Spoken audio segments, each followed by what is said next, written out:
ठीक है, तो शुरुआत करते हैं आज की क्लास। और आज हम लोग डिस्कस करने वाले हैं एनटीए यूजीसी नेट समाजकार्य के विगत वर्ष के प्रश्न पत्र 14 मार्च 2023 की बात मैं कर रहा हूँ। अभी ये हाल ही की बात कर रहा हूँ आप लोगों से, है ना। और ये पेपर में आपको फैक्ट भी प्रश्न मिलेंगे, कॉन्सेप्चुअल भी प्रश्न मिलेंगे, अप्लाइड भी प्रश्न मिलेंगे। आगामी परीक्षा में आप किस तरीके से प्रश्न को टैकल करेंगे, इसी वीडियोस में मैं आप लोगों को बताने वाला हूँ। हालांकि रिकॉर्डेड क्लासेस हैं, आप बाद में भी देख सकते हैं, ठीक है। और शुरुआत करते हैं आज का पहला प्रश्न आपके सामने। भारतीय समाज कार्य सम्मेलन कांग्रेस प्रत्येक वर्ष आयोजित करती है और की जाती है, और ये बात सत्य है, सार्वभौमिक सत्य है, इसमें कोई दो राय नहीं, ठीक है भाई। ये बात आपको ध्यान रखना है कि the Indian social work congress is organised every year, ठीक है। सम्मेलन कांग्रेस प्रत्येक वर्ष आयोजित की जाती है। निम्न में से किसकी पहल है, किसकी वजह से बेसिकली ऐसा होता है या जो मनाया जाता है सोशल वर्क सम्मेलन के माध्यम से प्रत्येक वर्ष समाज कार्य। Sir option B. Option B बिल्कुल यहाँ पे करेक्ट जवाब दिया। और मैं आपको बता दूं, ये तो फैक्ट वाला सवाल था, इसको आपको रखना है, ठीक है। इसे आप लोगों को ध्यान में रखना है। और भारत में व्यावसायिक सामाजिक कार्यकर्ताओं का राष्ट्रीय एसोसिएशन है ये, और इसी के द्वारा भारतीय समाज कार्य सम्मेलन कांग्रेस प्रत्येक वर्ष आयोजित किया जाता है। आप सबको ये देखो, मैं बड़ा इंपॉर्टेंट ये क्वेश्चंस है, क्योंकि इससे सवाल परीक्षा में हमेशा पूछे ही जाते हैं। जैसे भारत सरकार सामाजिक न्याय और अधिकारिता मंत्रालय की अगर हम बात करते हैं तो इसकी स्थापना सन 1985 में हुई थी। पहले वाले ऑप्शन की बात हम करते हैं तो इसका नाम बदला गया सन 1998 में, मई 1998 में। लेकिन अगर मैं आपसे बात करता हूँ NAPSWI के बारे में, बड़ा ही फेमस नाम है ये, भारत में व्यावसायिक सामाजिक कार्यकर्ता, जिसको हम लोग national association of professional social work in India के नाम से जानते हैं। इसकी स्थापना कब हुई थी, कोई भी बच्चा बता सकता है मुझे क्या? एस्टैब्लिश्ड कब किया गया था? इसमें 2 वर्ष आते हैं। एक वर्ष तो बड़ा फेमस रहा है, 2005। आशा करता हूं कि आप लोगों ने नाम सुना होगा 2005 जी। सॉरी 2015 बताया किसी बच्चे ने। सुनिए मेरी बात को, मैं आपसे बता रहा हूं कि इसकी स्थापना के रूप में अगर हम बात करते हैं national association of professional social worker का, तो उसकी स्थापित किया गया था एक एनजीओ के रूप में, गैर लाभकारी के रूप में, गैर राजनीतिक और राष्ट्रीय स्तर का एक संगठन माना गया इसे। और इसकी स्थापना देखने को मिला 2005 में। लेकिन 2015 भी आपको देखने को मिलता है। मैं आपको बता रहा हूं 2015 में क्या हुआ था कि IFSW का नाम सुना है? IFSW इंटरनेशनल जी सर। वर्क का नाम सुना है आप लोगों ने? जी सर। तो बड़ी अच्छी बात है। मैं आपको बता दूं 2015 में NAPSWI के तहत IFSW को ज्वाइन किया गया था। ये था इसका मोटो। तो 2 वर्ष हैं, दोनों वर्ष को आप करेक्ट कर लिए। ये बड़ा इंपॉर्टेंट फैक्ट है, क्योंकि यहाँ रियलिटी है, वास्तविकता है, और इससे प्रश्न आपके आगामी परीक्षाओं में पूछे जा सकते हैं। आपको बता दूं इसका मेन मोटो क्या होता है, ये आपको ध्यान रखना बड़ा जरूरी है आप सबके लिए। शिक्षा हुआ, अनुसंधान हुआ, प्रशिक्षण हुआ, नेटवर्किंग हुआ, संसाधन विकास का हुआ, इनके माध्यम से व्यावसायिक समाज कार्य की शिक्षा, प्रशिक्षण और अभ्यास में उत्कृष्टता को आगे बढ़ाने में NAPSWI का एक अहम रोल होता है। ये इसका मोटो है ना। तो ये आपको ध्यान रखना है। आपने नाम सुना है Tata institute of social science, Hindi में इसको हम कहते हैं टाटा सामाजिक विज्ञान संस्थान। हालांकि इसकी स्थापना 1936 में हुआ, तब हम लोग इसको जानते थे sir Dorabji Tata graduate school of social work के नाम से। याद होगा आपको, इंडिया का पहला ही शिक्षण प्रशिक्षण संस्थान ही माना जाता है। और मैं आपको बता दूं कि उस समय डॉक्टर मनसट इसके निर्देशक के रूप में थे, एक अहम रोल अदा किए थे। और अभी अभी आपने हाल ही में सुना है टाटा रतन जी का निधन हुआ है। उनके परदादा थे सर दोराबजी टाटा। उन्होंने Tata institute of social science की इस्टेब्लिश किया था, स्थापना किया था। मैंने आपके ग्रुप में उसका PDF या इस फोटो आप लोगों को शेयर किया था, आपने देखा भी होगा, सीन क्या होगा। ठीक है, तो ये कुछ इंपॉर्टेंट चीज़ें हैं, इसको आपको ध्यान रखना है। Tata institute of social science Mumbai में है। ठीक है, आज वर्तमान में मनोज कुमार तिवारी करके नाम आता है इसके अध्यक्ष के रूप में, ये आपको ध्यान रखना। और इससे पहले अगर Tata institute of social science के अगर अध्यक्ष के नाम पूछता है तो नाम शालिनी भारत का नाम लगाना। और अगर आपसे sir Dorab ji Tata graduate of school जो है, इसका नाम जो परिवर्तित कब हुआ Tata institute of social science में, तो 1944 में इसका नाम परिवर्तित हुआ। ये कुछ इंपॉर्टेंट फैक्ट था, इसको आपको ध्यान में रखना होगा। ऑप्शन नंबर 4 कहता है केंद्रीय समाज कल्याण परिषद को लेकर, बड़ा फेमस नाम, उम्मीद करता हूं सभी स्टूडेंट को ये नाम पता होगा और सभी लोग जानते हैं इसके बारे में। केंद्रीय समाज जी सर। परिषद की स्थापना कब हुई थी मैडम? 1953। शाबाश, बहुत बढ़िया, अच्छा लगा सुन के। अगस्त 1953 में केंद्रीय समाज कल्याण बोर्ड की स्थापना हुई। और अब मैं आपको बता दूं कि उस समय, ये पेपर में एक बार सवाल पूछा गया था कि उस समय प्रधानमंत्री थे कौन, तो भारत के पहले प्रधानमंत्री पंडित जवाहरलाल नेहरू थे। और यह एक स्वायत्त संगठन है और महिला और बाल विकास मंत्रालय के तत्वाधान में ये आता है, केंद्रीय समाज कल्याण परिषद। और मैं आपको बता दूं कि इसका उद्देश्य क्या होता है, ये भी ध्यान रखना है। समाज में महिलाओं के विकास, कल्याण और सशक्तिकरण के लिए काम करता है। और इसके लिए यह एक गैर सरकारी संगठन है जिसको आप एनजीओ का नाम देते हैं, और स्वैच्छिक संगठन यानी वॉलंटरी ऑर्गेनाइजेशन के साथ मिलकर ये काम करता है। मैं आपको बता दूं, सर महिलाओं और बच्चों के लिए भी। क्या कह रहे हो मैडम? सर महिलाओं और बच्चों भी है ना, बच्चों के लिए। हाँ, तो मैंने आपको बताया बच्चों के साथ भी ये कार्य करता है, क्योंकि एनजीओ के पार्ट में महिलाओं का तो रोल अहम होता है। जब आपने नाम लिया बच्चे, तो मैं आपको एक बात और बता दूं मैम, तो वहाँ सामाजिक न्याय एवं अधिकारिता मंत्रालय, महिला एवं बाल विकास मंत्रालय, केंद्रीय समाज कल्याण बोर्ड जैसी संस्थाएं हैं, ये मंत्रालय हैं या इनकी स्थापना तब वहां पर आती है हमें, तो वो पार्ट बनता है समाज कल्याण विभाग, ना कि केंद्रीय जी सर। कल्याण परिषद।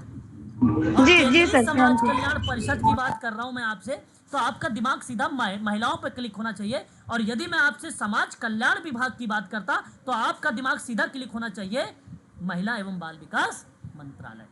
ठीक है, ये बात। जी सर। जी सर। मैं कुछ और बता रहा था, आपने डाइवर्ट कर दिया माइंड। चलो अच्छा, कोई नहीं, फिलहाल इन चीज़ों को आप लोग जरूर ध्यान में रखेंगे इसके परिप्रेक्ष्य में। हाँ, आज वर्तमान में कुल टोटल अगर मैं बात करता हूँ केंद्रीय समाज कल्याण बोर्ड परिषद की कितनी ब्रांचेज हैं, तो कुल 35 हैं, 35। ठीक है, और आप देखिए, ये तो मैं आपसे बात कर रहा हूँ केंद्रीय समाज कल्याण बोर्ड। आपको एक पेपर में ये भी सवाल बनता है इंटरनेशनल सोशल वेलफेयर काउंसिलिंग को लेकर, या मैं आपसे ये कह लूँ कि अंतर्राष्ट्रीय समाज कल्याण परिषद को लेकर। तो अंतर्राष्ट्रीय समाज कल्याण परिषद की जो स्थापना की बात है 1953 मत लगाइएगा, तो 1928 लगाइएगा। और इसकी स्थापना कौन सी जगह पे हुई, क्योंकि इंटरनेशनल लेवल की है ना, तो पेरिस में हुई इसकी मुख्यालय। और ये भी जी सर। एक एनजीओ है। और मैं बता दूं इसका मकसद जानते हो क्या है, कि समाज कल्याण का कार्य करना, सामाजिक न्याय का काम करना, सामाजिक विकास में सुधार करना, ये इसका बेसिकली एक प्रकार का मोटो बन जाता है, international counselling of social work. ठीक है, तो वहाँ पर आप जो है CW भी मत लगाइएगा, केंद्रीय यानी सेंट्रल मत लगाइएगा वहाँ पर। ठीक है, सेंट्रल मत लगाइएगा। Hello sir. जी जी, बताइए बताइए सर। अगर ऐसा क्वेश्चन आता है कि सबसे पहले समाज कल्याण बोर्ड की स्थापना किस स्टेट में हुई थी? नहीं, ऐसे तो बेसिकली स्टेट के लेवल पे तो ये नहीं पूछा जाएगा। और फिलहाल अगर आपको इस तरीके के सवाल आप सबके सामने अगर फिर भी बन भी जाए, ठीक है, कि सबसे पहले या सर्वप्रथम के रूप में, तो आपको कहूँगा मैं दिल्ली को सबसे पहले आप लगाने का प्रयास करिएगा, है ना। सबसे पहले स्थापना के बारे में अगर आपसे बात करता है तो उस दौरान आप जो है दिल्ली को लगाने का प्रयास करिएगा सभी लोग। ठीक है सर, वो दिल्ली का ईयर पता है क्या आपको? तो नहीं, वर्ष किस तो वर्ष में हुआ 1953 था? है, 1953 का ही सर आएगा वो, क्योंकि नहीं, क्योंकि सर, ओके ओके, सुनिए ना, क्योंकि महाराष्ट्र क्या है ना, 35 है सर, 1935। अरे भाई, उस समाज कल्याण वो है, अधिकार है आपका वो 1935 सामाजिक सुधार, आपने एक नाम सुना होगा अधिनियम के रूप में, है ना। और उस प्रक्रिया में सामाजिक सुरक्षा अधिनियम का पार्ट आता है सर 1935 में, जहां सामाजिक सुरक्षा अधिनियम को ध्यान में रखते हुए कल्याण के वेलफेयर को लेकर बात किया गया था, है ना। अब इस तरीके से अब ये आपसे अगर प्रश्न बन जाए तो कि केंद्रीय समाज कल्याण बोर्ड की स्थापना को लेकर, तो 1935 मत लगा दीजिएगा, वो गलत हो जाएगा। ये किसी भी किताब में भी आपको नहीं मिलेगा sir. Wasim sir, okay sir. सामाजिक अधिनियम, मैंने जो सुधार अधिनियम का पार्ट बताया 1935 में, वो 1935 का था सर। और उस दौरान क्या हुआ था कि वेलफेयर का काम हुआ था वहां पे, तो उस प्रक्रिया में 1935 आप कह सकते हो महाराष्ट्र का पार्ट था, वो चीज़ आप लगा सकते हो, है ना, उसके रूप में। और पर्टिकुलर राज्य के रूप में अगर आपसे अगर आता, अभी पेपर में अभी तक पूछा तो नहीं गया है वसीम जी, मैं इतना श्योर हूं आप लोगों से ये भी बता दे रहा हूं कि आगामी परीक्षाओं में भी नहीं पूछा जाएगा। और मे भी अगर आ गया इन केस, तो आपको वहां पे ऑप्शन में दिल्ली ऑप्शन जरूर रहेगा, सेंट्रल का है, इसलिए सेंट्रल का ही चुनाव करेंगे। क्वेश्चन नंबर दूसरा, द्वितीय विश्व युद्ध के बाद इंग्लैंड में विलियम बेवरिज का नाम आप सभी लोगों ने सुना होगा, बड़े फेमस पर्सन है, और इनकी एक रिपोर्ट थी बेवरिज रिपोर्ट, और मुझे आशा है कि आप सबको पता होगा ये वर्ष 1942 का है कि जी सर। और उसके रूप में जाने जाने वाली एक रिपोर्ट थी, और ये प्रकाशित हुआ, बताइए उसका नाम क्या रखा गया था, क्या बताना उचित समझेंगे मुझे? Sir option second. Option second, वाह वेरी नाइस, बहुत बढ़िया। यहाँ आपने social insurance and allied services को चुनाव किया है, और बिल्कुल आपने सही जवाब दिया है। बेवरिज रिपोर्ट, जिसे आधिकारिक तौर पर सामाजिक बीमा और समृद्ध सेवा के नाम से जाना जाता है, इसकी शुद्ध हिंदी है सामाजिक बीमा और संबद्ध सेवा, इसका शुद्ध हिंदी है। नवंबर 1942 की बात है, और यह प्रकाशित हुआ, एक सरकारी रिपोर्ट थी जो यूनाइटेड किंगडम में कल्याणकारी राज्य की स्थापना करती थी। ठीक है, विलियम बेवरिज का नाम आता है, 1942 का नाम भी देखने को मिलता है इसके अंतर्गत आधिकारिक तौर पर। ठीक है, तो मैं आपसे कहूंगा ऑप्शन आपने जो चुनाव किया है वो सेकंड वाला ऑप्शन ही आपका करेक्ट जवाब होगा।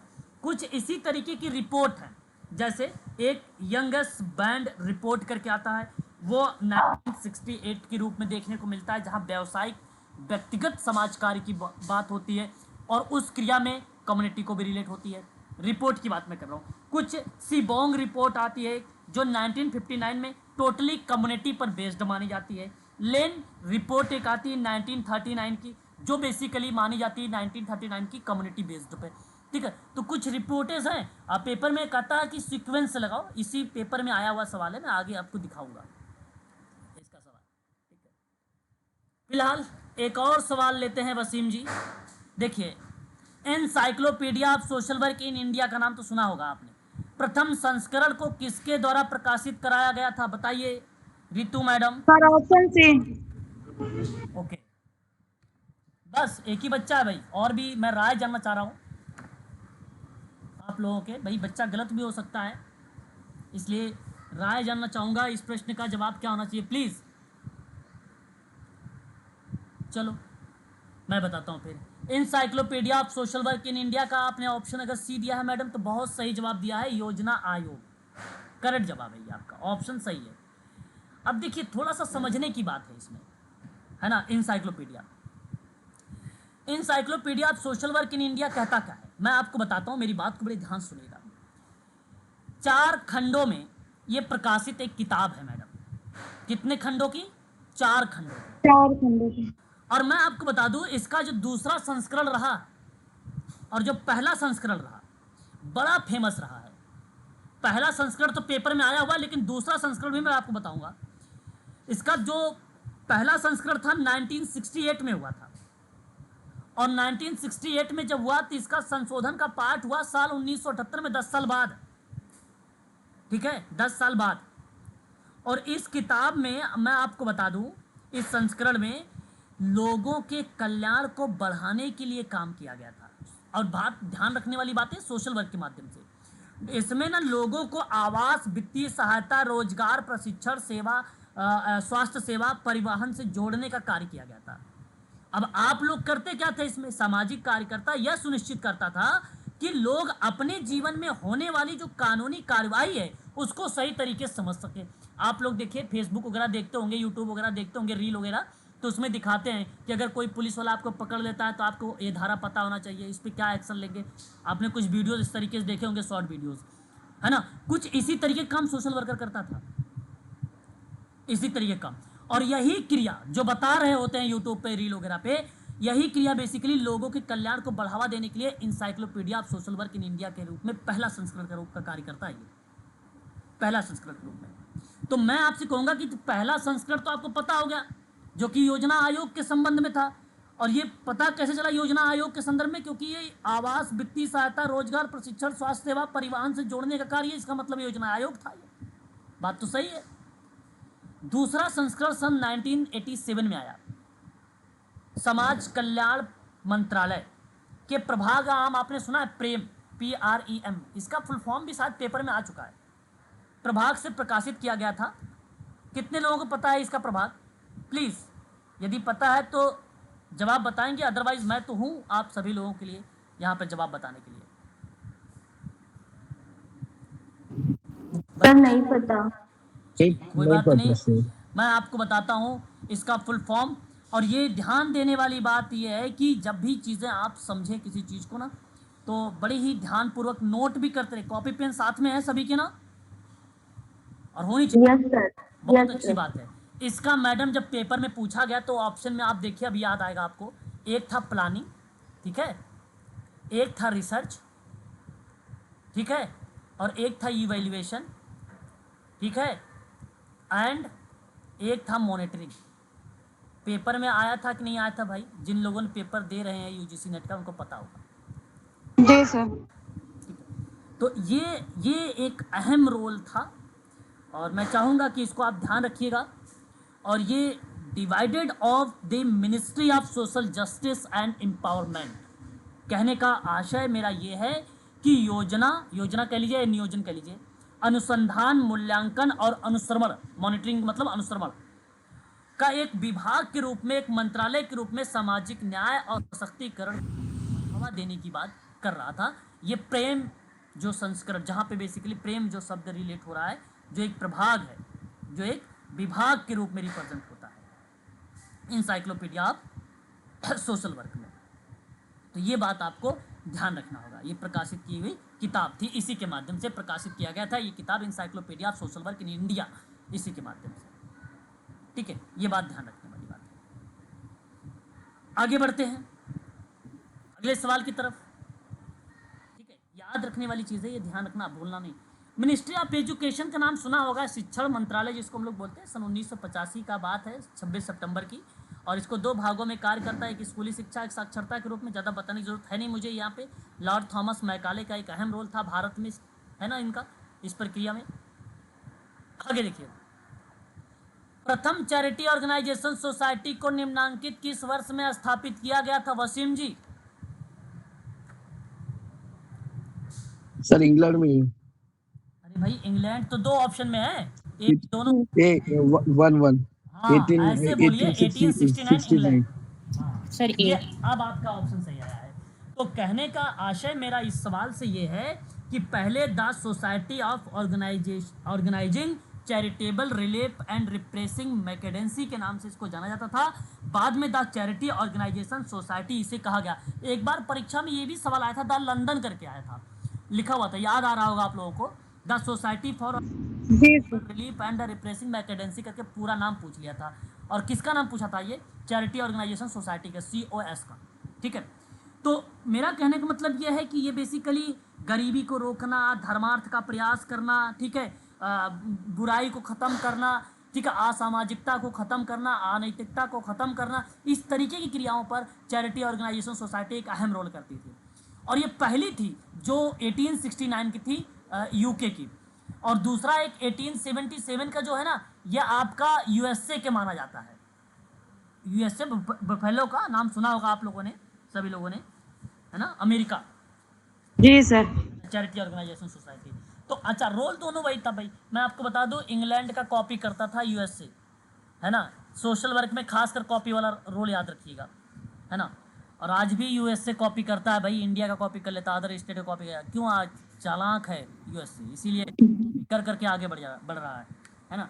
तो ऐसा आप मान सकते हो, एक ट्रिक बना सकते हो ठीक है, याद करने के लिए। आगे बात करते हैं। अगला सवाल, आप लोगों को आज मैंने मॉर्निंग की एक लिंक दिया था और मैं आशा करता हूं कि शायद आप लोग वहां पे ज्वाइन हुए होंगे। यदि ज्वाइन हुए होंगे तो इस प्रश्न का जवाब आप आसानी से दे पाएंगे। जीएस घुरई से संबंधित है ये। जीएस घुरई, नाम आपने सुना होगा, गोविंद सदाशिव घुरई, ठीक है, यही ना। तो अब आप आगे देखिए कि जाति व्यवस्था की निम्नलिखित में से कौन सी एक संरचनात्मक विशेषता जो घुरई को रेखांकित नहीं करती है। अब देखो, ऑप्शन बी सर। मैं ऑप्शन बी। आज वाले ऑप्शन में मैंने आपको ना खंडी विभाजन के बारे में पढ़ाया था, और घुरई की मेरे पास पीडीएफ है, यूनिक के रूप में पीडीएफ है जीएस घुरई की, मैं आप लोगों को प्रोवाइड करा दूंगा, ग्रुप में मिल जाएगी। टोटल जितनी विशेषता इसकी है लगभग 7-8 विशेषता है, और उन्हीं 7-8 से पेपर में आता है। तो उसमें आपको मिलेगा एक पद सोपान भी मिलेगा लिखा हुआ, एक मिलेगा व्यवसाय के चयन का अभाव, ये भी एक प्रकार की विशेषता है, ठीक है, आपको मिलेगा। और कौन सा नहीं था, तो केवल ऑप्शन उपयुक्त जो आवास लिखा हुआ है ना, ये नहीं था। उपयुक्त आयोग जो यहाँ पे दिया है, जानते हो किसका था? ये जीन पियाजे का नाम, एक साइकोलॉजी में, मनोविज्ञान में आता है ना, समायोजन करके और समायोजित करके 2 शब्द आते हैं, उनके शब्द हैं उपयुक्त आवास शब्द, जीन पियाजे के, ना कि जीएस घुरई के शब्द हैं, ठीक है। इस ऑप्शन में जीएस घुरई में डाल दिया है जीन पियाजे का नाम। तो देख रहे हो प्रश्न, मार्च का ही पेपर था ये, थोड़ा सा माइल्ड लेवल का ये क्वेश्चन है, ठीक है, क्योंकि अब अगर आपको फैक्ट पता है तो आप कर पाओगे, अदरवाइज नहीं, दिक्कत होगी फिर, है ना। आगे बढ़िए। प्रतिमान, आगे हमारे सामने सवाल है, यहाँ पे कहता है कि प्रतिमान एवं मूल्यों का एक वह समुच्चय जो किसी समूह को बृहद समाज से अलग बनाता है और वह इस रूप में जाना जाता है। बताइएगा एक बार इस सवाल का जवाब। एक संस्कृति सर। Pop culture. चलिए देखिए, एक उप संस्कृति, एक संस्कृति के भीतर लोगों के एक समूह को कहते हैं हम लोग, जो स्वयं को उस मूल संस्कृति से अलग बनाते हैं या बताते हैं, और जिसे वे संबंधित होते हैं, जो अक्सर उनके कुछ संस्थापक सिद्धांतों को बनाए रखने की बात करते हैं।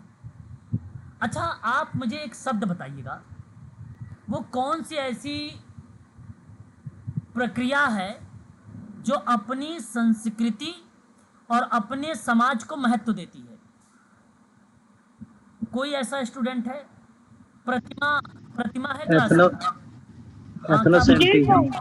हाँ बिल्कुल, अभी किसी ने बच्चे एथनोमेट्रोलॉजी के बारे में जिक्र कर रहे थे, बिल्कुल आपने करेक्ट जवाब दिया सर। यहाँ पे नृजाति जो पद्धति है वो अपनी संस्कृति और अपने समाज के बारे में बात करती है, ये आपने सही जवाब दिया। और जब प्रतिमान और मूल्यों का जहाँ पे समूचे का मतलब होता है कलेक्शन होना, एक समूचे का मतलब क्या होता है? कलेक्शन का होना, ठीक है, जो किसी समूह को बृहद समाज से अलग बना रही है, मतलब अलग डिफरेंट डिवाइड कर रही होती है अलग अलग लार्ज सोसाइटी के रूप में, और उस प्रोसेस में उप संस्कृति का नाम आता है। और यहाँ कोई ऐसा पार्ट नहीं है सर कि वो खुद की अपनी संस्कृति बता रहा है, अपने खुद का समाज के बारे में बता रहा है, ऐसा कुछ बात नहीं हो रही। यहाँ पे प्रतिमान की बात हो रही है, उसकी नॉर्म्स मतलब मानदंड, नॉर्म्स मतलब क्या होता है? मानदंड होता है या प्रतिमान होता है, वैल्यूज मतलब मूल्य होते हैं, इनकी समूचे की बात हो रही है, किसी समूह को बृहद समाज से अलग करने के रूप में। तो उप संस्कृति ही है वो जो अलग कर रही है ना,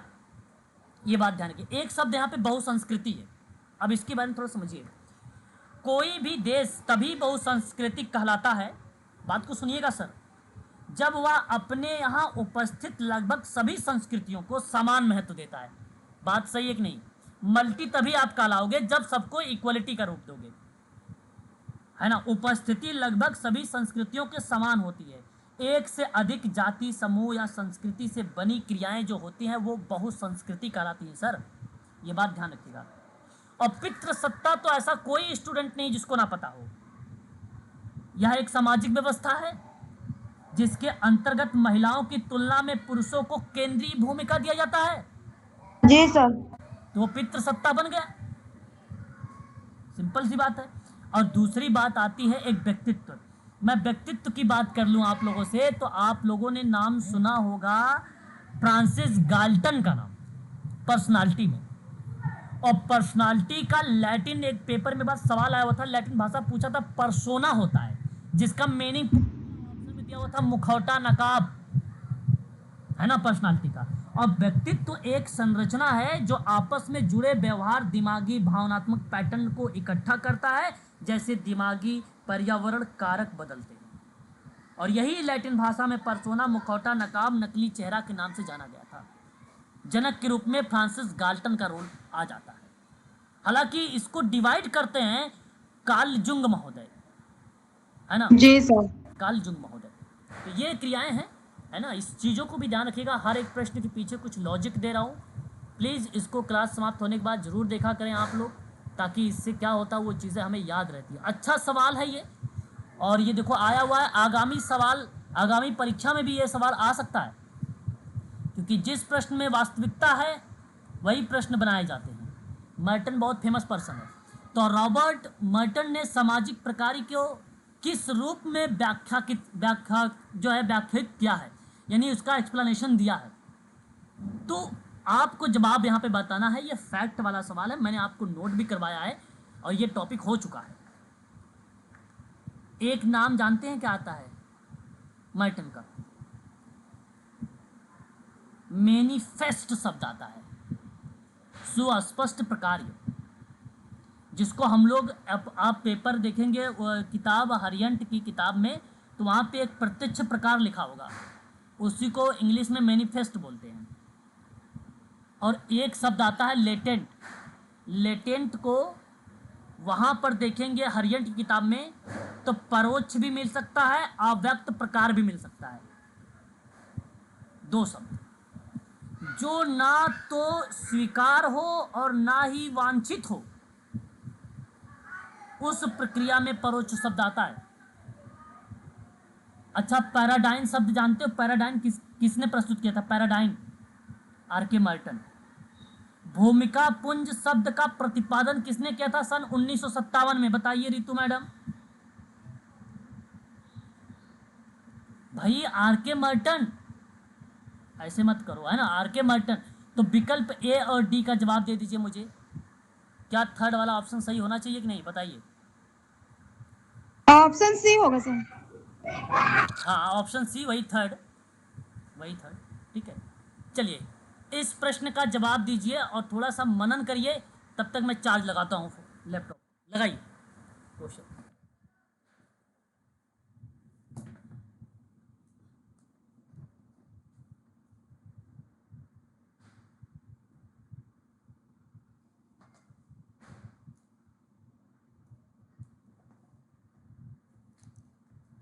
बताइए भाई। सर इसमें ऑप्शन बी होगा, कूले। ऑप्शन बी होगा? अच्छा जी, जी सर, सीएच कूले। सोच के जवाब दीजिएगा। चलो जी सर, ऑप्शन बी ही होगा, प्राथमिक समूह शब्द। चलिए, अगर आपने यहाँ पर ऑप्शन बी का जवाब दिया है क्वेश्चन नंबर, अच्छा ये तो क्वेश्चन लिखा ही नहीं यहाँ पे फिलहाल, चलिए जो भी क्वेश्चन उस से क्या मतलब, हमें क्वेश्चन आना चाहिए। कहता है कि निम्न में बताइए भावनात्मक रूप से संबंध प्राकृतिक वाले बंधनों द्वारा जो जुड़ जाते हैं, है ना, और जहाँ लोगों का एक लघु संघ और प्राथमिक समूह शब्द का प्रयुक्त हो जाता है। ये तो बड़ा आसान सवाल है और आपने सही जवाब दिया मैडम। यहाँ पे सीएच कूले का नाम आएगा। प्राथमिक समूह और द्वितीयक समूह का अगर अंतर आपको पता है तो मैं आपको बता दूं 110% गारंटी के साथ कह रहा हूं, ऐसे सवाल आपके गलत नहीं होंगे। थोड़ा सा मेरी बात का बस अच्छे से, उसके बाद आपको बताता हूं और ऑप्शन के बारे में। एक तरफ आता है प्राथमिक समूह और दूसरी तरफ आता है द्वितीयक समूह। और ये सबसे पहले कॉन्सेप्ट सन 1909 में की, अगर हम बात करते हैं 1909 की, है ना, तो नाम सीएच कूले का आता है। प्राथमिक समूह छोटे आकार का होता है, जबकि द्वितीयक समूह जो होता है बड़े आकार का होता है। प्राथमिक समूह में ना जो सदस्य होते हैं उनके बीच संबंध होता है, बेसिकली भावनात्मक रूप से वो जुड़े होते हैं, ठीक है, और उनके बीच घनिष्ठता और व्यक्तिगत संबंध पाया जाता है, जैसा बंधनों के द्वारा वो जुड़ जाते हैं, है ना, एक लघु संघ के रूप में भी वो पार्ट बन जाता है। जबकि द्वितीयक समूह में सदस्यों के बीच ना अवैयक्तिक होना, जरूरी नहीं कि वो एक दूसरे को जानते हो, हम रैंडम आपसे बातचीत कर रहे हैं, रैंडम मिल गया, आपको बस स्टैंड पे मिल गया, कहीं कुछ मिल गया, तो वो द्वितीयक समूह का पार्ट बन गया है। प्राथमिक समूह में सदस्यों के बीच भावनात्मक संबंध जो होता है मैडम वो बहुत गहरा होता है, लेकिन द्वितीयक समूह में ना भावनात्मक तीव्रता बहुत कम होती है। अब एक बार में किसी के ऊपर बिलीव नहीं करना चाहिए, और ये मैं बताऊं एक प्रकार से गलत एक्टिविटीज़ है, गलत ऑब्जर्वेशन है, अगर आपने एक बार में किसी की बातों पर विश्वास कर लेते हो तो, है ना। जी कम से कम 8 से 10 बार और प्लस होना चाहिए, कम नहीं होना चाहिए। आज के समय में मन में क्या चल रहा है, लोगों को फेस पे क्या है, चीज़ें वो अलग अलग हैं, है ना। हम किसी को समझ जी सर। तो इसलिए बहुत ही सोच समझकर जो है संबंध बनाने चाहिए। उसके बाद समूह के आधार पर अगर हम बात करते हैं तो नैतिकता और मानव आत्मा पर आधारित होता है, जो कि वो प्राथमिक समूह होता है। द्वितीयक समूह में नियम और कानून चीज़ें शामिल हो जाती हैं। प्राथमिक समूह जो होता है सदस्य व्यक्ति के रूप में होता है, द्वितीयक समूह जो होता है वो सदस्य प्रतिनिधि या कर्मचारी के रूप में होता है। और यही क्रिया बेसिकली हमें देखने को मिलता है सीएच कूले की थ्योरी में। सीएच कूले की थ्योरी में आपने नाम सुना होगा एफ टोनीस का नाम। एफ टोनीस बड़ा ही फेमस पर्सन है, इनसे भी सवाल परीक्षा में खूब पूछा जाता है, एनटीए यूजीसी नेट देता है सोशल वर्क में। एक का नाम गेमिन सॉफ्ट है और दूसरे का नाम है गेसल सॉफ्ट। वैसे सब गेमिन सॉफ्ट होता है वो कम्युनिटी को रिलेट कराता है। कम्युनिटी मीन्स फोक, फोक मीन्स क्या होता है, जनरीति, ठीक है। और जो गेसल सॉफ्ट होता है इसे हम लोग सोसाइटी से रिप्रेजेंट करते हैं। सोसाइटी मीन्स हम लोग सोशल यानी समाज को रिलेट कराते हैं, यानी अर्बन एरिया को रिलेट कराते हैं, अर्बन को, ठीक है। इन चीज़ों को रिप्रेजेंट किया जाता है, इसको आपको ध्यान रखना होगा। Human nature and the social order करके एक किताब आई थी सन 1902 में, और ये किताब जो थी सीएच कूले की थी। सोशल और ऑर्गेनाइजेशन करके किताब एक आई थी 1909 में, और ये किताब थी सीएच कूले की। द थ्योरी ऑफ ट्रांसपोर्टेशन एक किताब आई थी 1894 में, और वो किताब किसकी थी, सीएच कूले की। The process of social change करके एक किताब आई थी 1897 में, किसकी किताब थी वो, सीएच कूले की थी, नाम याद रखिएगा। Social work and social action करके एक किताब आई हुई थी, किसकी थी वो, बताइए, एच.वाई. सिद्दीकी की। और यहाँ जी सोशल एक्शन और सोशल वर्क की किताब एक आई थी महात्मा गांधी जी की भी, है कि नहीं। सोशल वर्क एंड सोशल जी एक्शन एक किताब आई थी 1945 में केनिथ विलियम प्रे की भी। तीनों किताब मैं आपको पहले भी पढ़ा चुका हूँ, मैं आपको केवल रिकॉल करवा रहा हूँ ताकि आपका माइंड एक्टिव हो जाए उस चीज़ को जानने के लिए, ठीक है। अगले सवाल की तरफ रुख करते हैं हम लोग। चलिए यहाँ पे देखिए, यहाँ सवाल क्या दिया हुआ है, बड़ा आसान सवाल है, लेकिन यहाँ कंफ्यूज कर देता है ये वाक्य, क्योंकि बच्चे जब पढ़े नहीं होते हैं हिस्ट्री वगैरह ना, तो बड़ी दिक्कत कर देता है। भिक्षा के बिना असहायता क्या, आतिव्या हिल। ये वाक्य था, जैसे आपने सुना होगा, है ना, तुम मुझे खून दो मैं तुम्हें आज़ादी दूंगा, किसने कहा था ये, किस, सुभाष चंद्र बोस। हाँ। तो ठीक उसी प्रकार से समाज कार्य में भी कुछ ऐसे महान व्यक्तित्व वाले पर्सन रहे हैं जिन्होंने अलग अलग शब्दों से संबोधित किया है, आदर्श वाक्य के रूप में जाने जाते हैं। तो कहा गया कि भिक्षा के बिना सहायता था, पहले का प्रोसेस था, और ये एक आदर्श वाक्य था। और इस आदर्श वाक्य में मैं आपको बता दूं सन 1998 में द सोशल हाउसिंग डिबेट की बात करता है, और वो ऑक्टेविया हिल का नाम आता है। देखो, जी सर। ऑर्गेनाइजेशन सोसाइटी की स्थापना, चैरिटी ऑर्गेनाइजेशन सोसाइटी की स्थापना मैंने अभी आपको बताया नहीं, और इसकी स्थापना में चैरिटी ऑर्गेनाइजेशन सोसाइटी की स्थापना अगर किसी ने किया है यूएसए में 1869 में, तो वो ऑक्टेविया हिल का ही नाम सर्वप्रथम आता है, और ये बात सत्य भी, जी इसमें कोई दो राय नहीं, ठीक है। वहीं अगर मैं बात करता हूँ मैरी रिचमंड के बारे में, आपने नाम सुना होगा मैरी रिचमंड का, social diagnosis. UK sir, UK में सर। हाँ मैंने यूके ही बोला है, कोई अलग बोल दिया क्या, यूएसए बोले सर। अच्छा अच्छा, चलो हो सकता है भाई, फ्लुएंट में बोल देता हूँ, है ना। तो यूके है, यूएसए नहीं भाई, याद रखिएगा। तो सन 1917 की अगर मैं बात करता हूँ, 1917 में सोशल डायग्नोसिस एक किताब थी, ठीक है, और आपको पता है बड़ा फेमस रहा है, परीक्षा में खूब पूछा जाता है। और सन 1922 की किताब है, बताइए सिराज, 1922 की किताब क्या था ना, from to charity social case work करके किताब आई। जी सर, जी सर, मैरी रिचमंड के सर। और एक किताब आई थी 1899 में, क्या बताना चाहोगे, बताओ क्या किताब थी, किताब का नाम सिराज। अति सोशल केसवर।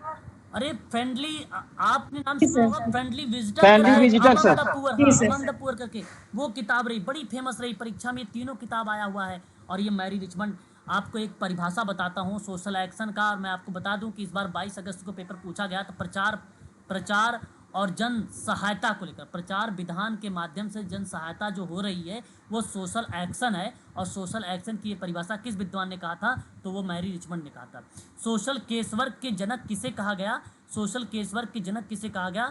तो याद रखिएगा आप लोग, मैरी रिचमंड को बोला गया। सोशल एक्शन में भी अगर आपसे पूछ लेता है कि जनक के रूप में किसका रोल आता है, तो भी मैरी रिचमंड नाम लगाना है आप लोगों को, ये भूलना नहीं है। ये 2 जगह नाम आता है इसका, मैरी रिचमंड बड़ा फेमस पर्सन है भाई। देखिए सोशल वर्क में अगर हम बात करते हैं वाल्टर एंड्रास फ्रिडलैंडर महोदय के बारे में, तो यही एक ऐसे महोदय हैं जिन्होंने सोशल वर्क की 6 प्रणालियां बता दी। इन्होंने कहा कि भैया एक केस वर्क होता है, एक ग्रुप वर्क होता है, एक कम्युनिटी वर्क होता है, और इन तीनों को ना एक नाम दिया, उसको बोला कि ये प्राथमिक प्रणाली है, इसको बोला प्राइमरी सिस्टम है ये, और एक को कहा सहायता वाली है, सहायक प्रणाली है, द्वितीयक प्रणाली है, जिसका नाम बोला सोशल एक्शन, सोशल रिसर्च और सोशल वेलफेयर एडमिनिस्ट्रेशन। ये वाल्टर एंड्रास फ्रिडलैंडर है। और वाल्टर एंड्रास फ्रिडलैंडर की बात करता हूं अगर मैं आप लोगों से, तो इनकी एक किताब आती बड़ी फेमस रही है, इंट्रोडक्शन टू सोशल वेलफेयर की, जो अक्टूबर 1974 में आई थी। 1974 में। ये सभी चीज़ें आपको याद होनी चाहिए जुबान पे, बड़े फेमस किताब है, जिसको भूलना नहीं। फ्रिडलैंडर हो गया, टिबिया हिल हो गया, मैरी रिचमंड हो गया, इनके नाम पता होना चाहिए। बिस्टिक का भी नाम आजकल पेपर में आना शुरू हो गया है, पहले नहीं आता था, अब आना शुरू हो गया इसका नाम, बिस्टिक है ना। ठीक है, ये चीज़ें आपको ध्यान रखना होगा। अच्छा आगे बात करते हैं। Concept method of social work किताब भी एक इसी की थी, फ्रिडलैंडर की, 1958 की थी, इतनी फेमस नहीं रही जितना बेसिकली रही है इंट्रोडक्शन टू सोशल वेलफेयर वाली। ठीक है, रॉबर्ट बिस्टिक बता दूं मैं आपको, इसका नाम फिलिक्स बिस्टिक है। यही एक ऐसा पर्सन है जो सोशल केसवर्क के 7 सिद्धांत बताया था। 22 अगस्त को पेपर में सवाल आया हुआ था, 7 सिद्धांत बताया हुआ था। और जिसमें मैं आपको बता दूं, client self determination of social work करके एक किताब इसकी लिखी आई थी सन 1974 में, और द केस वर्क रिलेशन का शिप करके एक किताब आई थी सन 1957 में। ये वही वर्ष है 1957 का जो एच पार्लियामेंट ने समस्या समाधान उपागम दिया था, ये 1957 का। और यही बिस्टिक का नाम भी उस समय वहां पे जुड़ जाता है। हालांकि इस सवाल का जवाब एक्टिविया हिल आएगा और सही जवाब ऑप्शन ए होगा। आगे बात करते हैं। एक ऐसा समूह जिससे लोग अपने जुड़ाव का अनुभव करते हैं। बात को समझना है आप लोगों को पहले। जब आप प्रश्न को समझ जाएंगे तो सवाल ऑटोमेटिक आंसर की तरफ जाएंगे। जुड़ाव का अनुभव कर रहा है, ठीक है। फिर कह रहा है कि जबकि वास्तविक रूप से उसके सदस्य भी नहीं होते हैं। देखो, मैं जुड़ाव का अनुभव कर रहा हूं भैया कि मैं बीजेपी का सदस्य हूं, मैं आम आदमी पार्टी का सदस्य हूं। आप लोग भी नहीं सदस्यता बनाते हैं, एक वो लगा देते हैं, कैंप लगाते हैं, कैंप में फॉर्म वगैरह भरते हैं और कहते हैं भैया बीजेपी का सदस्य बन जाओ, उसकी सदस्य बन जाओ। इस तरीके का होता है, किया किसी ने भाई पार्टी वगैरह में इस तरीके से लोग कैंप वगैरह लगाते हैं कहीं, है ना, और लोग, हाँ, वो लोग जुड़ जाते हैं। तो लेकिन जुड़ाव का आप वहां पे अनुभव करते हैं। लेकिन वास्तविक रूप से अगर आप कहीं कहो कि हम बीजेपी के सदस्य, वो वही ऐसा नहीं कि आप बीजेपी के सदस्य हो गए या आम आदमी पार्टी के सदस्य हो गए तो आपका बड़ा मान जान होने लगा, आपकी बातें बड़ी तीव्र गति से सुनी जा रही है, ऐसा कुछ नहीं। केवल नाम है ये, एक प्रकार से जुड़ाव का अनुभव हो रहा है आपके पास। वास्तविक रूप से उसके सदस्य आप होते ही नहीं। ये मेरे पॉइंट ऑफ व्यू से है, सोशल वर्क के पॉइंट ऑफ व्यू से है। इस प्रकार के समूह को जानते हो क्या नाम दिया गया? क्या बता सकते हैं आप? अंतर समूह, औपचारिक समूह, या संदर्भ समूह, या प्राथमिक समूह? औपचारिक। अखिल? अंतर समूह। संदर्भ समूह। नहीं, यहाँ एक बच्चे का जवाब आया है संदर्भ। बिल्कुल, यही आपका सही जवाब है मैडम। एक ऐसा समूह जिसके लोगों की राय, समझिएगा मेरी बात को, लोगों की राय, विश्वास, दृष्टिकोण और व्यवहार दूसरे के जीवन को प्रभावित करता है ना। ये केवल जुड़ाव का अनुभव है, इसलिए दूसरे का जीवन प्रभावित है, जबकि वास्तविक रूप से उसका सदस्य वो नहीं है। और इसी को समाजशास्त्र में मैं बता रहा हूं आपको, ये समाजशास्त्र का क्वेश्चन बना दिया है, यूनिट नंबर 2 का क्वेश्चन है ये।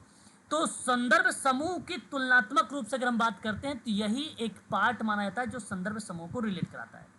और यही अवधारणा सबसे पहले अगर किसी विद्वान ने दिया था तो सन 1942 में, तो उसका नाम आता है हर्बर्ट हाइमन। इस शब्द का पहली बार इस्तेमाल।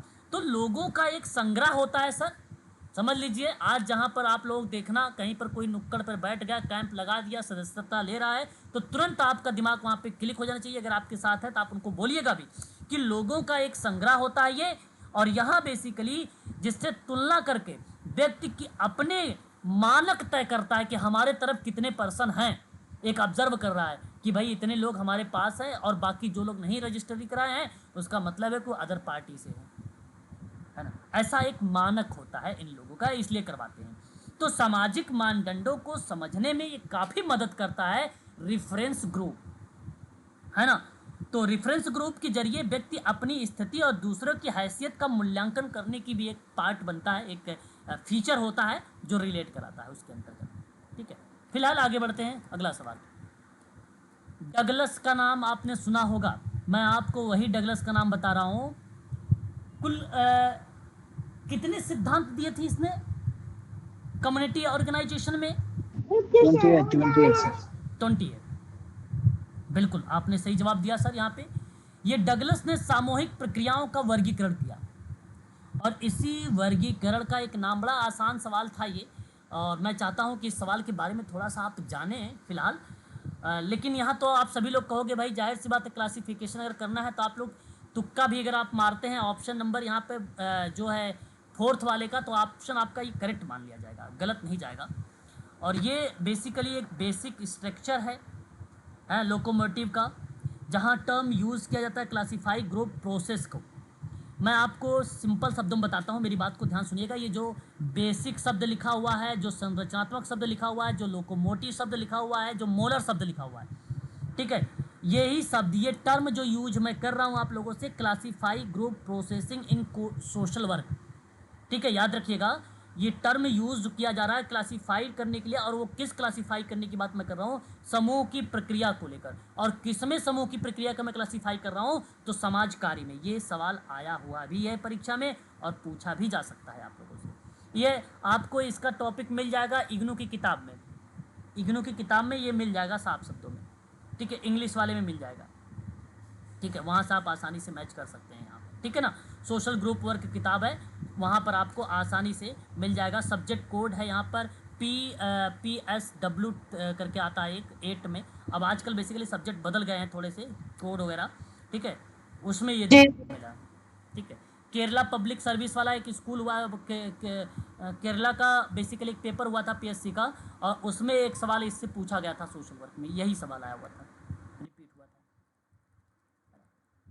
अगला सवाल देखेंगे, निम्नलिखित में से बताइए जरा सामुदायिक संगठन के उपागम कौन सा नहीं है। भाई आसान सा सवाल है, ये मैं पढ़ा भी चुका हूं आप लोगों को।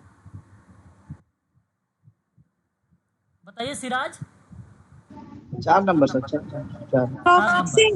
अच्छा, आप लोगों को आता है, बताते भी नहीं, इतना वेट करते। देखो बच्चा एक ऑप्शन सी दे दिया, option D sir. Option D होगा, बिल्कुल ऑप्शन 4 होगा। मैं आपको बता दूं, ये जानते हैं इसमें सर एक्चुअली क्या है सर कि आप पहले करा चुके हैं ना सर, इसीलिए अच्छा, इसीलिए आप शांत हैं। जी सर, जी सर। चलो कोई बात नहीं। तो मुर्रे जी रॉस का एक नाम आता है, और मुर्रे जी रॉस का नाम आपने सुना होगा। मुर्रे जी रॉस ने कुल टोटल 3 उपागम बताए थे। इसी को बोला गया विशिष्ट अंतर्वस्तु उपागम, या विशेष उपागम का नाम भी दिया गया। अंतर्वस्तु एक ट्रेडिशनल शब्द का यूज करता है NTA UGC नेट, है ना, तो इसलिए यूज किया अंतर्वस्तु, कंफ्यूज करने के लिए। दूसरा है सामान्य अंतर्वस्तु उपागम, ठीक है, यानी इसको जनरल बेसिकली उपागम कहा जाता है, या सामान्य उपागम करवम दिया जाता है, रूपरेखा भी आप इसको बोल सकते हो। एक होता है तीसरा प्रक्रिया उपागम, जिसको प्रोसेस कहा जाता है, इसको नाम तो यही रहता है, बाकी यही दोनों में थोड़ा सा परिवर्तन कर सकता है, बाकी तीसरा तो वही रहेगा। लेकिन आंतरिक संसाधन उपागम में नाम नहीं है, ये उपागम नहीं है, तो यही बेसिकली ऑप्शन नंबर जो 4 वाला है ये आपका करेक्ट हो जाएगा। इसके साथ समझो इसके एक भाई थे जुड़वा, जिनका नाम था जैक रोथमैन, जिन्होंने 1968 में ना एक नाम दिया था। शुरुआत में तो इन्होंने नाम दिया 1968 में अवस्थित विकास का नाम दिया था, फिर एक नाम दिया सामुदायिक नियोजन का, और इसके बाद एक नाम दिया था इन्होंने तीसरा वाला सामुदायिक कार्यवाही का। कार्यवाही मतलब होता है क्रिया। लेकिन इसको ना 2001 में क्या कर दिया, संशोधन कर दिया। किसने? जैक रोथमैन ने 2001 में इसका नाम रख दिया, पहले वाले का क्या, स्थानीय रख दिया, स्थानीय विकास, लोकलिटी का नाम, और सामुदायिक नियोजन या नीति कहा दूसरे वाले को, तीसरे को सामुदायिक क्रिया, वही नाम रहा, कोई परिवर्तन नहीं हुआ दूसरे तीसरे में, ठीक है। ये 2001 की बात थी, किसका नाम, जैक रोथमैन का। एक नाम HY सिद्दीकी का नाम भी आपने सुना है। HY सिद्दीकी बड़ा फेमस पर्सन रहा है, इसका नाम आप जानते हैं भली भांति तरीके से। प्रतिवेश विकास का मॉडल, व्यवस्था परिवर्तन का मॉडल और संरचनात्मक परिवर्तन का मॉडल दिया था। उपागम भी इसको बोलते हैं या मॉडल भी कहते हैं, इस नाम से इसको बेसिकली जाना गया था, HY सिद्दीकी को। और social work and social action करके इसकी किताब रही, काफ़ी फेमस रही, परीक्षा में पूछी भी गई है। मैं चाहूँगा इसका नाम भी आप लोगों को ध्यान में रखना होगा। ठीक है, आगे बढ़ते हैं। इस सवाल का जवाब ऑप्शन नंबर 4 होगा।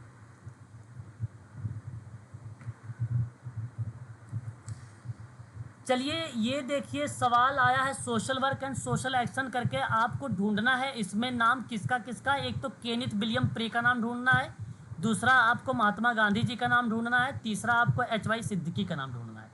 नामक पुस्तक प्रस्तुत किया है सामाजिक क्रिया का सिद्धांत। जरा बताइए इन तीनों में से। अब सामाजिक क्रिया का सिद्धांत तो भाई जाहिर सी बात है HY सिद्दीकी ने दिया और केनिथ विलियम प्रे ने दिया नहीं, तो नाम किसका आया बताइए? महात्मा गांधी। महात्मा गांधी। बस, तो सामाजिक क्रिया का सिद्धांत में तो नाम इसका मिलता है social work and social work की पुस्तक में। ये बात करते हैं। चैतन्यकरण का एक सिद्धांत आपने नाम सुना होगा सोशल एक्शन में ही, और वो बेसिकली आपको बिट्रो का नाम आता है, बिट्रो का, जहाँ बेसिकली विशेष और एक अभिजात के रूप में रिप्रेजेंट करता है ये, सॉरी एक अभिजात और एक लोकप्रिय के नाम से रिप्रेजेंट करता है। एक 2 भागों में डिवाइड किया था। तो जो बेसिकली लोकप्रिय वाला पार्ट था उसमें शब्द बना था चैतन्यकरण का, और चैतन्यकरण का सिद्धांत शुद्धिमतीकरण को रिलेट करता है, जैसे चेतना से, जिसको आप कह सकते हो पैडागोजी, है ना। तो वो क्रिया शिक्षण को रिलेट कराती है। तो पाउले फ्रेरे का नाम आता है वहाँ पर पाउले फ्रेरे का नाम आता है। अब देखो, जब भी कभी आपको पैडागोजी शब्द लिख मिले, ये ट्रिक है, पैडागोजी शब्द सोशल वर्क में दिखे, सीधा सा दिमाग लगाना है पाउले फ्रेरे का। पैडागोजी ऑफ फ्रीडम 1966 में 1966 में लिखा था। पैडागोजी ऑफ द ऑप्रेस्ड करके 1968 में किताब आई हुई थी, ऑप्रेस्ड वाला 1968 में। पाउले फ्रेरे का पैडागोजी ऑफ होप 1992 में। चैतन्यकरण का सिद्धांत, ये भी आपका पाउले फ्रेरे का नाम, इसमें आपको ध्यान रखना होगा। तो ये चीज़ें यहाँ पे देखने को मिल जाता है। लेकिन डॉक्टर भीमराव अंबेडकर का नाम आपको पता होना चाहिए। जैसे डॉक्टर भीमराव अंबेडकर ने जीवन दृश्य को बेसिकली, या सॉरी आप ऐसे करिए आस्पर्श कर लीजिए, को बेसिकली हटाने का काफ़ी बल दिया था उस पर, और जिस आधार पे इन्होंने एक पार्ट दिया था, अस्पृश्यता उन्मूलन अखिल दलित वर्ग, सन 1924 में अंबेडकर जी के द्वारा ये बेसिकली संगठित किया गया था। एक संस्था थी, दलित संस्थान बहिष्कृत हितकार, एक सभा रही जो 1924 में आई थी, डॉक्टर भीमराव अंबेडकर की रही थी। अनुसूचित जाति परिसंघ एक रहा था जो 1942 में स्थापना किया था डॉक्टर भीमराव अंबेडकर ने ही, वहाँ पर इनका नाम देखने को मिल जाता है। लेकिन एक नाम आपको और देखने को मिला, मार्टिन लूथर किंग जूनियर। किसे महात्मा गांधी जी की संज्ञा दी गई है अमेरिका में, तो आप सभी लोग को याद होना चाहिए कि महात्मा गांधी की जो संज्ञा दी गई है अमेरिका में, वो मार्टिन लूथर किंग जूनियर को दी गई है। बड़े फेमस पर्सन रहे हैं, इनकी 2 किताब इतनी फेमस रही है, परीक्षा में आता है, आई हैव अ ड्रीम करके 1963 में, और एक किताब आता है where do we go from here 1967 में, 1967 में किताब आई थी।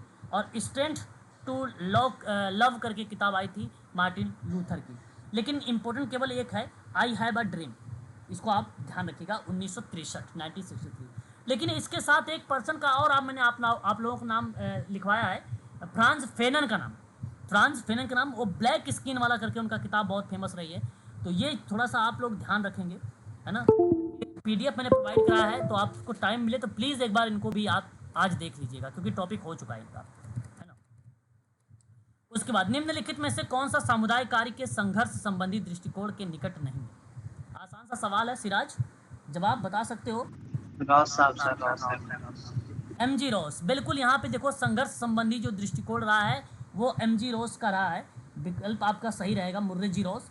Community organisation theory principle and practice करके सन 1955 में इन्होंने एक किताब लिखी, और उस किताब में समुदाय कार्य के संघर्ष संबंधी दृष्टिकोण के रूप में रिप्रेजेंट करने वाली प्रक्रियाओं में नकार दिया था। तो संघर्ष संबंधी दृष्टिकोण के निकट नहीं है कम्युनिटी को लेकर, ये प्रोसेस था, स्टेटमेंट था, है ना। तो वो आप मुर्रे जी रॉस का नाम लगाना उचित समझेंगे। हेरिटेज एक करके किताब आई थी, मुर्रे जी रॉस की थी, 1967 में आई थी, 1966 में, ठीक है, याद रखने आप लोग। लेकिन सबसे ज़्यादा इंपॉर्टेंट नाम जानते हैं किसका है? सॉल एलेंस्की का।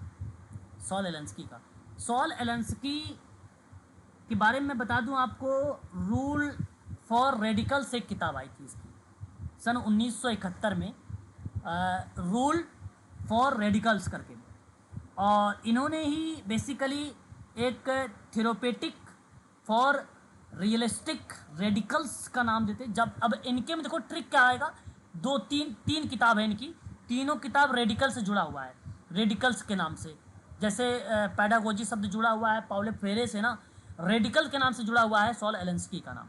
तो जब भी कभी रेडिकल शब्द मिले सॉल एलेंस्की का ही नाम लगाएंगे तो आप सबके लिए फ़ायदा होगा, बेनिफिट होगा, है ना। बी मुल्लाली, ये स्ट्रक्चर सोशल वर्क के बारे में बताते हैं। क्रिटिकल का मतलब होता है आलोचना, एक प्रकार से इन्होंने आलोचना वगैरह के बारे में बताया है, चैलेंजिंग के बारे में बताया है, चुनौती वगैरह के बारे में बताया है। तो क्रिटिकल सोशल वर्क अप्रोच के बारे में नाम देखने को मिलता है मुल्लाली का नाम, है ना। बाकी पाउले फ्रेरे का नाम तो आपको मैं पढ़ा ही चुका हूँ। यहाँ विकल्प जो जा रहा है वो सेकंड वाला आपका करेक्ट माना जाएगा, ठीक है। चलिए एक सवाल और देखिएगा आप सभी लोग, निम्नलिखित में से कौन सा समुदाय कार्य के संघर्ष, अच्छा, निम्नलिखित में से कौन सा विश्वसनीयता निर्माण के सिद्धांत में योगदान नहीं करता है? Please option D sir. क्या बात है, विश्वसनीय निर्माण के सिद्धांत में योगदान नहीं देगा। देखो आपको ट्रिक बता रहा हूँ, राजनीति जब भी कहीं शब्द मिले, पॉलिटिकल, देखो सोशल वर्कर वाले अगर पॉलिटिकल करेंगे ना फिर तो दिक्कतें आ जाएंगी भाई, इसलिए सोशल वर्कर कभी भी पॉलिटिक्स नहीं करते हैं और ना करिएगा आप लोग, चाहे घर हो चाहे बाहर हो चाहे कहीं पर भी हो, जहाँ भी आप रहें एकदम ओपन माइंडेड रहें, क्योंकि सोशल वर्क का काम ओपन माइंडेड का ही होता है, ठीक है। तो राजनीति में ना तो हम लोग हैं और ना ही भविष्य में राजनीति करेंगे, और ना ही सोशल वर्क था, ना ही है और ना ही भविष्य में होगा। तो इसलिए राजनीति शब्द जब भी आता है वो निगेटिव परिप्रेक्ष्य में आता है सोशल वर्क में। यही नहीं, आपको बहुत पेपर में अभी आगामी करवाऊंगा प्रैक्टिस वगैरह, देखना आपको मिलेंगे बहुत जगह, आप सीधा आंख बंद करके एलिमिनेट कर देना।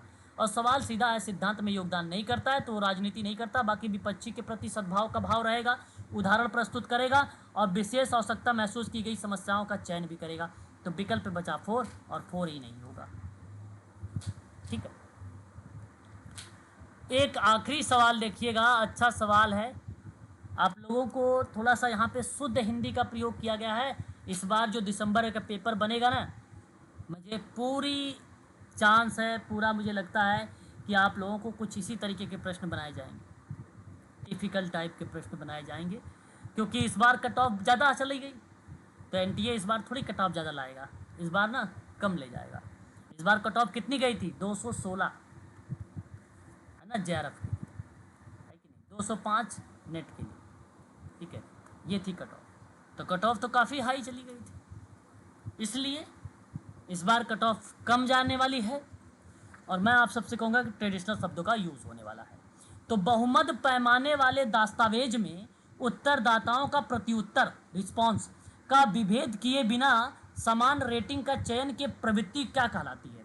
प्रभाव मंडल, हेलो प्रभाव, ऑप्शन हेलो ए। इफेक्ट, हेलो प्रभाव, प्रभाव मंडल, इसके कई नाम है भाई साहब, है कि नहीं? क्यों मैडम, सही बात है ना, इसके कई। जी सर। तो मेरा कहने का मतलब ये रहा कि जो प्रभाव मंडल है ये कहता क्या है? प्रभाव मंडल कहता क्या है? Hello effect. हेलो इफेक्ट एक प्रकार का बेसिकली ताकत और वफादारी से संबंधित है, जो ब्रांड इक्वलिटी में योगदान देता है। और ब्रांड इक्वलिटी में योगदान देने का मतलब ये है कि उत्तरदाताओं का प्रत्युत्तर का विभेद किए बिना समान रेटिंग का चयन कर रहा है, और वही जहां विदाउट भेदभाव के साथ, पूर्वाग्रह के साथ कोई कार्य हो रहा है तो वह प्रभाव मंडल है, उसे हेलो इफेक्ट कहेंगे। विकल्प पहला सही जाएगा, पहला। सामान्यीकरण एक जनरलाइजेशन होता है, मैं आपको आगे पढ़ाऊंगा भी, आगे बताऊंगा भी जनरलाइजेशन होता क्या है। जैसे 4, 5, 6 चीज़ें रख लीजिए और उसमें से एक आइडेंटिफाई करवाइए। अगर मान लीजिए बच्चा या क्लाइंट आइडेंटिफाई इंडिपेंडेंटली कर दिया तो वो सामान्यीकरण हो गया, उसको जनरलाइजेशन कह देते हैं। और एक होता है समांग सत्ता। समांगता का मतलब जानते क्या होता है? समरूपता होता है, समान प्रकार के होने या एक समान संरचना या संरचना होने की गुणवत्ता या स्थिति को जब मैं बात करता हूँ सजातीय होने की गुणवत्ता की, तो वहाँ पे समांगता शब्द यूज़ करता हूँ। प्रतिकृति नाम सुना होगा, जैसे कॉपी करना, आप नहीं कहते प्रतिकृति कर लो, आप ये भी बोलते हो ना कॉपी कर लो, फोटो कॉपी कर लो, है ना? तो कॉपी या रिप्रोडक्शन शब्द यूज होता है प्रतिकृति में। द एक्शन या प्रोसेस ऑफ रिप्रोडक्शन, या आप सिंपल शब्दों में कह लिए डुप्लीकेट है। तो इन शब्दों में बेसिकली इसका प्रयोग किया जाता है। और मैं आप सबसे कहूँगा कि इस प्रश्न का जवाब विकल्प ए सही है ना? विकल्प ए सही है। जी सर। चलो बहुत बढ़िया है, बड़ी अच्छी बात है अगर आपने इस चीज़ को समझ लिया है तो, है ना? अच्छी बात है। और मैं आशा भी करूँगा कि आप लोग इस चीज़ को ध्यान भी रखेंगे, है ना? तो आज के लिए बस इतना ही रखो, ठीक है? जी सर। बाकी आपको अगर हेलो इफेक्ट के बारे में, इसकी मैं PDF वीडियोस वगैरह सारी चीज़ें आपको दूंगा, प्रोवाइड कराऊंगा, हैं? आप निश्चिंत रहेंगे सारी चीज़ें। जी सर। बाकी देखिए कल दीपावली है, दीपावली की हार्दिक शुभकामनाएं आप सभी लोगों को एक बार फिर से। और सर क्लास ऑफ रहेगी, है ना?